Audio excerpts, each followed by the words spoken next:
All right, we're starting the 3.6 notes today, which is just compound inequalities. So when you think about what that word means, we have that word compound in there. If you think about compound words, some examples we came up with in class today were raincoat and football. Both of these are compound words, and what makes something a compound word is it's made up of two smaller words. So for example, rain and coat, then foot and ball.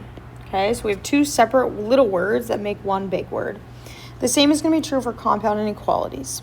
We're now going to start seeing two small inequalities put together to form one inequality. Okay, compound inequalities are joined by the words and or the word or. Those are our two scenarios, and we'll look at what those each look like here in a minute. All right, so let's just do one of these slowly. Okay, so notice right away I see the word and. Okay, so I know this is an and problem. Okay, and I'm going to do one at a time. So it says a number greater than 2. So let's just use x. All real numbers greater than 2. On a graph, we would use an open circle, and we'd be shading to the right. Okay, so that's scenario 1. Now it says and all real numbers that are less than 6. Okay, so I'd have an open circle at 6, and I'd be shading to the left. Now, when it's an and problem, I'm concerned about where I see both green and pink on my graph. So in other words, right here I just see pink. Okay, I don't see green. Right here I just see green. I don't see pink. But right here I see both green and pink. So that is my solution area right in here. So I would put an open circle at 2, an open circle at 6, and I would shade in between. Okay, now if you'll notice, all your and problems are going to look like something like this. And I like to remember this as and always looks like a barbell. Okay, so it's going to be something like my 2 points, shaded in between, kind of looks like a weight, like a barbell. Okay, all right, let's look at an or problem. Okay, so here we have the word or, so I know this is a different kind of problem. I'm going to solve this the same way I did the last one, so one at a time. So it says a number, numbers that are less than 0. So x is less than 0. Okay, or my second scenario, all real numbers that are greater than or equal to 5. So x is greater than or equal to 5. Okay, and like we said before, this is an or. So let's graph this. I'd have an open circle at 0, and I'm shading to the left. Then I would have a closed circle on 5, and I'd be shading to the right. So if you notice here, my graph is going in two opposite directions. Okay, meaning my x value can be this or that, right? It can't be both. That's impossible. They don't overlap anywhere. Okay, but this and this are both my solution set because x could be in here or here. Okay, think about it like lunch. Up here in an and situation, you ate chips and a cookie, right? You ate both. I need a spot where both my graphs fit. Down here, let's say I ate chips or a cookie. I ate chips or a cookie. I couldn't do both. There's no overlap. All right, let's practice solving one of these. Okay. Oh, actually, hold on. Let me go back. Let me give you a little hint here. Or problems, I like to think of, remind me of the oars of a boat. Okay, so think about it like they're going in our two opposite directions. Boat. Pretty bad boat, but there you go. Okay, they're going in two opposite directions. All right, so here we have number 3. Now, this one, I don't see a word anywhere, right? I don't see and or. When we have one big, long inequality like this, where we have two different inequalities smushed into one problem, this is always going to be an and, okay? Those will always be an and. Now, when we solve this, we're going to draw our lines down from both symbols. Okay, so now we have two different symbols. We have two different lines we have to draw. And we're going to treat this no different. So if you honestly would just ignore this side for a minute, So we just had this inequality. What would we do to both sides? Well, we would add 1. Okay. However, because I have multiple problems happening, I now need to add 1 everywhere. Okay, so I have 3 sections I should be adding 1 now. So if we simplify this, I'm left with a 2x. I have a negative 2. I have an 8. Bring the rest of my signs down. Now, last but not least, I'm going to divide by 2. But what am I going to divide by 2 by? Everything. All 3 sections. So I'm left with a negative 1, an x, and a 4. We have to look at what it is we divided by to see if we have to flip our signs. They're positives, so I leave my signs alone.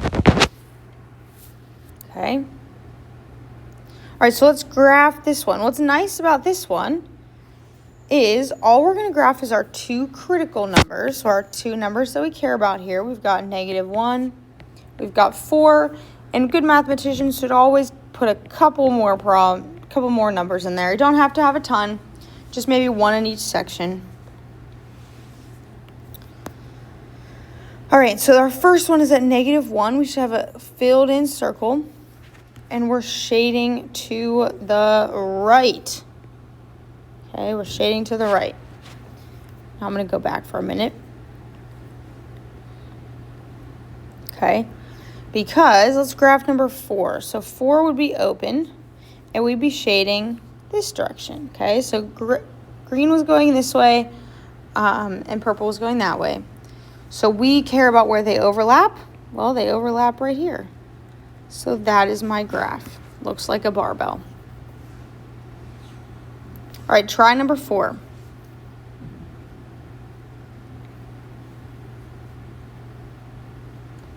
All right, to solve number 4, we should have gotten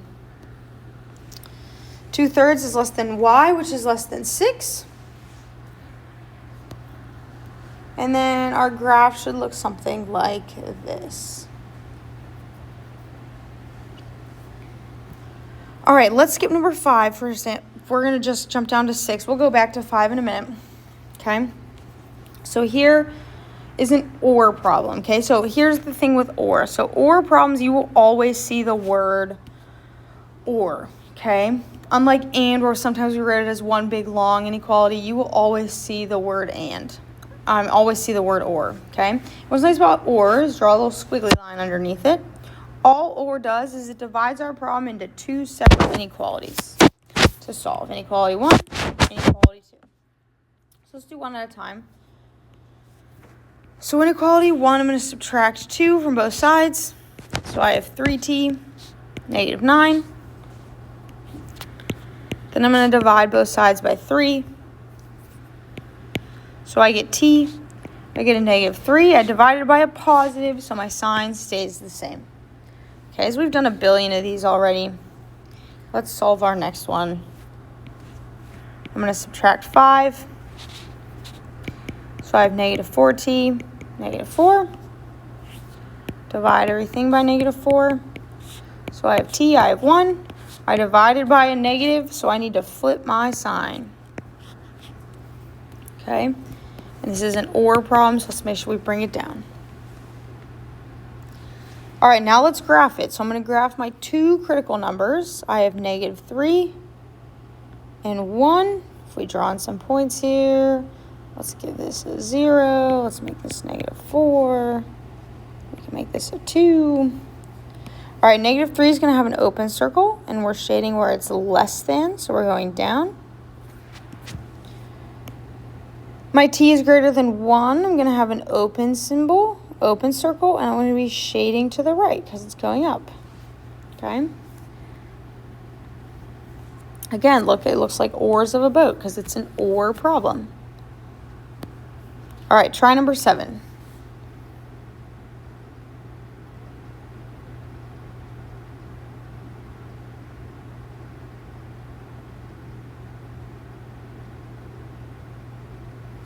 Okay, so when we solve number 7, we should have gotten y is greater than 3 or y is less than or equal to negative 2. And then our graph should look something like this. Oars of a boat go in 2 opposite directions. All right, the last thing we're going to do today is we're going to come up here and we're going to walk through number 5. Okay, I'll put a little star next to number 5. This is a really important question. You'll see the question like this on your test. Okay, it can be tricky to set up, so that's what we're going to do together here. Okay, so it says here, to earn in your algebra course, you must achieve an unrounded test average between 84 and 86 inclusive, meaning anything in between also works. You scored 86, 85, and 80 on the first 3 tests of the grading period. What possible scores can you earn on the 4th and final test to earn a B in the course? Okay, so let's start with our variable. What is it we're being asked to find? Well, we're being asked to find the possible score you can score on the 4th and final test. So the score of our last test.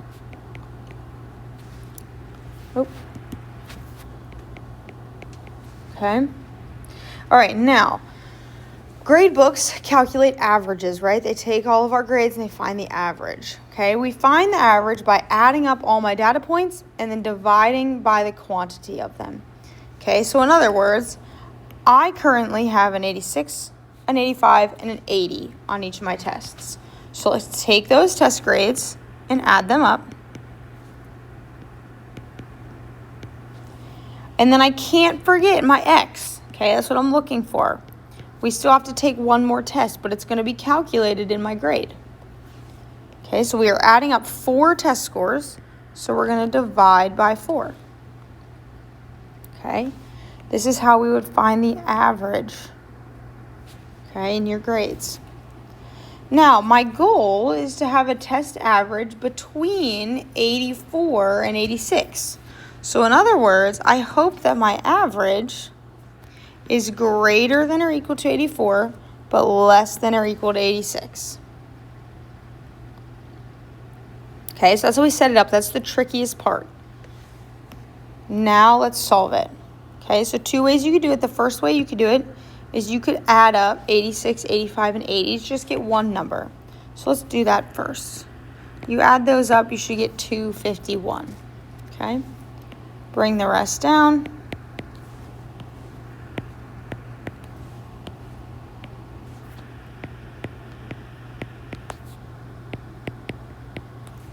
Now I'm going to get rid of my divided by 4.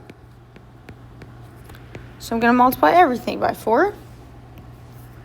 I'm left with 251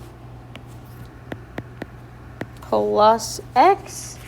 And then we would have to do 4 times 84. And we should get 336. And then 4 times 86, we should get 344.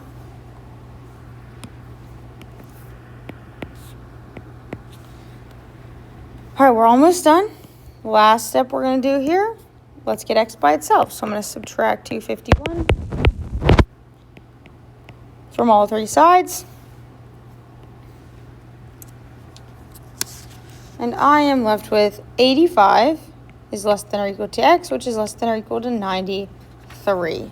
So what we just found to write our sentence, so in order to meet your goal, you need to score between 85% and 93% on your last test. That would be our final answer.